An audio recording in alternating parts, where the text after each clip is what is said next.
Hi, I'm Dr. Shikha Sharma. Recently, in fact yesterday ही ये breaking news में आया था कि food standards safety authority of India ने बॉर्नवीटा और उससे मिलते जुलते कई प्रोडक्ट्स को ई कॉमर्स कंपनी को कहा है कि उसे हेल्थ कैटेगरी में वो लिस्ट ना करें और उसको इस और सारे ई कॉमर्स कंपनीज को ये बताया गया है कि बॉर्नवीटा जैसे अन्य पदार्थ इनको हेल्थ कैटेगरी में लिस्ट ना हो और प्रॉपर कैटेगराइजेशन की जाए। अब इसका मीनिंग क्या है इसका, क्योंकि कई लोगों को नहीं समझ आता कि इसका मीनिंग क्या है, ऐसा क्यों किया गया है और क्या इसका आउटकम होगा। सबसे पहले ई कॉमर्स कंपनीज को लेते हैं। ई कॉमर्स कंपनीज अपनी अलग अलग कैटेगरीज बनाती हैं, जैसे कि स्नैक्स कैटेगरी या टी एंड कॉफी कैटेगरी, मगर उन्होंने अब कैटेगरीज में क्लेम्स को भी डालना शुरू किया है, जैसे कि हेल्थ ड्रिंक्स। यानी हेल्थ ड्रिंक्स का मतलब है कि वो हेल्थ क्लेम कर रहे हैं कि इन ड्रिंक से आपको हेल्थ मिलेगा।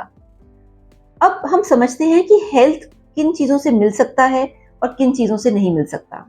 फॉर एग्जाम्पल, अगर आप फ्रूट खाते हैं तो वो हेल्दी है और उससे हेल्थ मिल सकता है। ऑफकोर्स आपको उस पर एलर्जी नहीं होनी चाहिए, that is a important disclaimer. इसी तरीके से वेजिटेबल्स हैं, उसका सब जानते हैं कि वेजिटेबल खाने से आप हेल्दी बनते हैं, तो उसको भी हम मान सकते हैं कि एक तरह के वो हेल्थ कैटेगरी में आ सकता है। मगर हालांकि e commerce companies fruits and vegetables की ही कैटेगरी में लाते हैं। अब बचा हुआ वो प्रोडक्ट्स जिनके इंग्रेडिएंट्स पढ़ के समझ नहीं आता कि ये क्या है। फॉर एग्जाम्पल, कई ऐसे बड़े पॉपुलर ड्रिंक्स हैं जो कि बच्चे भी पीते हैं, बड़े भी पीते हैं, और ठंड में और गर्मी के मौसम में ठंडा ड्रिंक ज़रूर पीते हैं। उसमें अगर आप देखें, सिर्फ चीनी है, पानी है, आर्टिफिशियल कलर है और आर्टिफिशियल फ्लेवर है, और अलग अलग फ्लेवर्स के बेसिस पे उसे सेल किया जाता है। अब अगर इसको आप हेल्थ ड्रिंक बोलें तो वो अपने आप में पब्लिक को मिसगाइड करने वाला चीज़ हो जाएगा। अगर ऐसी ड्रिंक को, ऐसे बेवरेज को e commerce companies health category में डाल दें, यानी हेल्थ ड्रिंक्स में डालें, तो अपने आप में वो मिसलीडिंग अपने आप में ही हो जाएगा, बिकॉज उसमें सिर्फ चीनी है, आर्टिफिशियल कलर है, आर्टिफिशियल फ्लेवर है, और ये तीनों चीजें अपने आप में हेल्दी तो दूर की बात, ये अनहेल्दी होती हैं। इसी तरीके से अगर आप दूसरी कैटेगरी लें कि जिसमें सपोज कई ड्रिंक्स आते हैं, कई बच्चों के भी ड्रिंक्स आते हैं, और ऑफ कोर्स बॉर्नवीटा और इस तरह से कई आते हैं उसमें, जैसे पहले मोल्टोवा होता था, और कई इस तरह से मिलते जुलते प्रोडक्ट्स आते हैं जिसके अंदर जो चीनी होती है वो बहुत हाई अमाउंट्स में होती है। जैसे लास्ट टाइम जब इसके बारे में न्यूज़ आई थी और इसके बारे में चर्चा हुई थी, तो 46 ग्राम्स चीनी उसमें होती है। अब जब इतनी हाई चीनी का अमाउंट आप किसी प्रोडक्ट में डालेंगे और वो बच्चे पी रहे हैं और बच्चों के लिए ही बना है, तो जाहिर है कि वो हेल्दी नहीं है, क्योंकि एज डॉक्टर्स हम सबको कहते हैं, और खासकर माओं को कहते हैं कि बच्चों को इतनी चीनी मत खिलाइए। बड़ों को तो खानी ही नहीं चाहिए, बट बच्चों को भी इतनी चीनी से उनको नुकसान होता है, ओबेसिटी होती है, और उनको उनकी और कई परेशानियां हो जाती है, उनके इंटेस्टाइन में प्रॉब्लम्स आ जाती हैं, वजन बढ़ता है। तो यानी कि हेल्दी तो ये किसी भी मायने से नहीं है। और ऐसी कई ड्रिंक्स जिसमें कोई चॉकलेट फ्लेवर डाल होता है और खूब सी चीनी होती है, आर्टिफिशियल कलर और प्रिजर्वेटिव तो ज़रूरी होता है, तो ये सारे प्रोडक्ट्स आपको ताज्जुब होगा ई कॉमर्स कंपनीज उसे हेल्थ कैटेगरी के अंदर बेच रही थी। और क्योंकि उसके अंदर आर्टिफिशियल विटामिन्स और मिनरल्स भी डले होते हैं, तो उसके बेसिस पे वो क्लेम कर रहे थे ये तो हेल्थ ड्रिंक है। बट रियलिटी ये है कि artificial colour, artificial vitamins, artificial minerals डाल के कोई प्रोडक्ट अपने आप में हेल्दी नहीं बन सकता। क्यों? क्योंकि जो नेचुरल विटामिन है, नेचुरल फ्लेवर है, वो कभी भी आर्टिफिशियल के मुकाबले कंपेरेबल नहीं है। आर्टिफिशियल किसी भी फॉर्म में हो, वो शरीर को डैमेज करता ही है। और ये सारे प्रोडक्ट्स, चाहे वो मोल्टोवा हो या हॉर्लिक्स हो या बूस्ट हो या कोई भी ऐसे प्रोडक्ट्स हो, दे आर इन्यूमरेबल प्रोडक्ट्स, ये सारे e commerce companies health drink में ला रही थी। और food safety standards authority of India ने खास उनको बोला है, ई कॉमर्स कंपनी को, कि इनको यहाँ से हटाइए आप, क्योंकि आप मिसलीड कर रहे हैं। और दूसरा उन्होंने क्या बोला है? दूसरा उन्होंने ये बोला है कि फूड कैटेगराइजेशन में हेल्थ ड्रिंक्स की कोई कैटेगरी नहीं है। तो इसीलिए आप उसको हेल्थ ड्रिंक्स में डाल ही नहीं सकते। तो यानी डबल उन्होंने दो तरह का उन्होंने लॉजिक दिया है। तो what does this mean for e commerce companies? It basically means कि कई ई कॉमर्स कंपनीज अपने प्रोडक्ट्स को अपने हिसाब से ही लेबल करके, अपने हिसाब से ही उसकी ब्रांडिंग करके उसको बेचने की कोशिश करती है।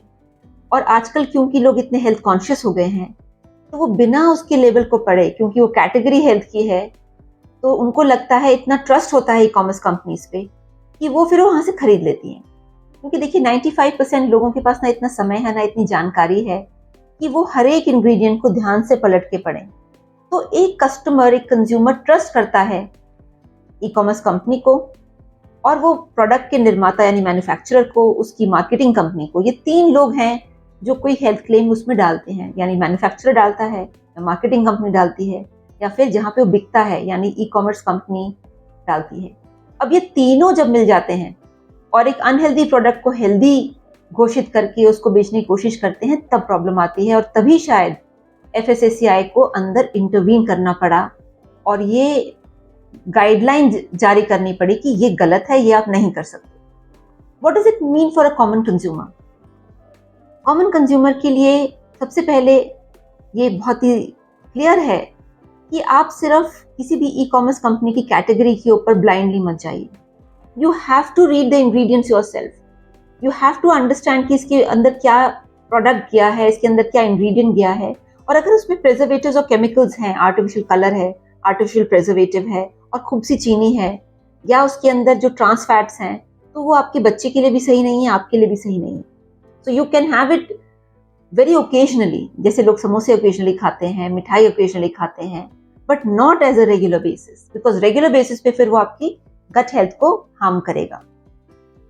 आमतौर पे हेल्थ न्यूज़ इतनी बाहर नहीं आती है, क्योंकि नॉर्मली न्यूज़पेपर्स में सबसे आगे पॉलिटिक्स या फाइनेंस, बिजनेस या क्राइम होता है।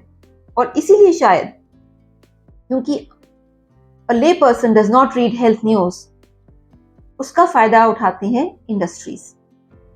तो ये आपके लिए बहुत ज़रूरी है कि इस न्यूज़ को आप पढ़ें।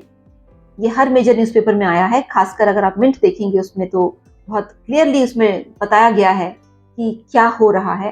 तो माय रिक्वेस्ट इज आपको पढ़ना चाहिए कि न्यू रेगुलेशंस क्या आ रही हैं, खासकर क्योंकि ये ऐसी चीज़ है जो हम सबको इम्पैक्ट करती है, एज अ कंज्यूमर हम सबको इम्पैक्ट करती है। और अगर FSSAI ने ऐसा एक कदम उठाया है जो कि बहुत इंपॉर्टेंट है FSSAI के लिए, तो इसका मतलब कि there is a problem in these labels, they are misleading and we must be careful and read the ingredients. और इसीलिए my submission to all the audience is कि आप प्लीज इंग्रेडिएंट पढ़िए। उसके अंदर अगर बहुत चीनी है, आर्टिफिशियल कलर है, प्रिजर्वेटिव है, तो अपने बच्चे को बिल्कुल ना दीजिए, क्योंकि ये सब चीजें फिर उसको नेगेटिवली इम्पैक्ट करेगी। एंड लाइक आई सेड कि वंस इन अ वाइल अगर आप कुछ खा रहे हैं उसमें इतनी प्रॉब्लम नहीं होती है, बट डेली आप खाएंगे, डेली ऐसी चीजें कंज्यूम करेंगे, तो they will lead to ill health rather than health.